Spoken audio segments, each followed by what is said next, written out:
It's been a while, but after watching 300 movies over the span of 2 years, we needed a break. But now we're back. More movie discussions are on the way, but we're not going to be doing one a day. Instead, we're going for one a week. Each Monday will be Movie Monday, where we post a discussion on a movie we just saw. There will be other videos we will post sporadically on various topics and in various formats, but those will come when we're motivated and have the time to make them. For now, these Movie Monday videos should be consistent, though it's likely we'll miss a few weeks here and there. However, we are adding something, a numerical scoring system. We're doing this so you can better understand our opinions and views on these movies. We will each be giving all of these upcoming movies a score from 0 to 10, and just to make sure there's no confusion about our scores, here's the brief summary. A 0 is a garbage movie. There's absolutely nothing redeemable about it whatsoever. It's pure trash and makes us angry just thinking about it. A 1 is a terrible movie.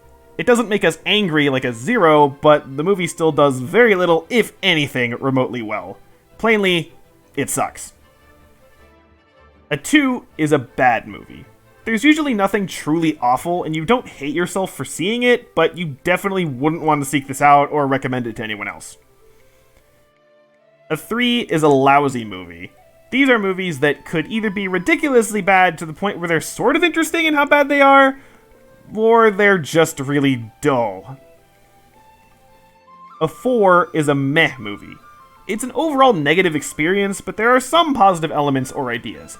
A 4 would also be a movie that's objectively pretty good, but there's just something about it that we personally don't like.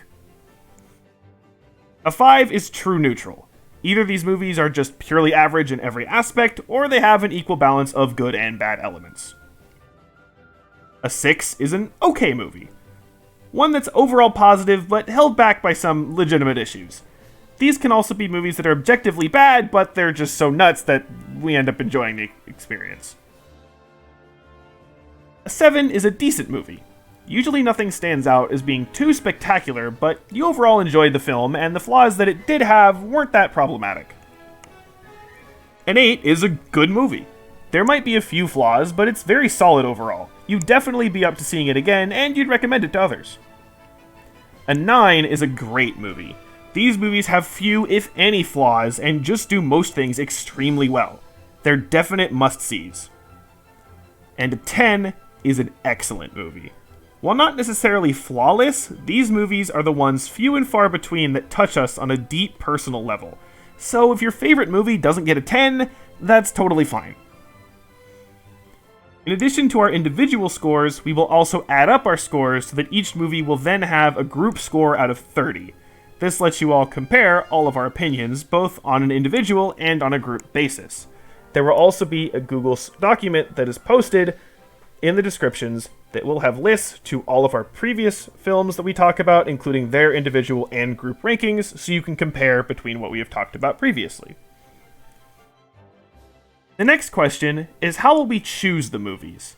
Since we started the 300 movie challenge, we've been slowly building up a list of movies that we didn't see during the challenge, but we're still curious about. Currently, that list has 167 films in it. Of those, we have chosen 10 to go on the docket. I have chosen 2, Mai has chosen 2, Tara has chosen 2, and we have randomly picked the last 4. Of these 10, we will randomly select the film we are going to be seeing. Once that film has been watched, it will be replaced by whichever method was used to put it there in the first place. Of course, if you have suggestions for what we should watch, let us know in the comments. So with that out of the way, next Monday we will restart our movie discussions with Mulan, Rise of a Warrior.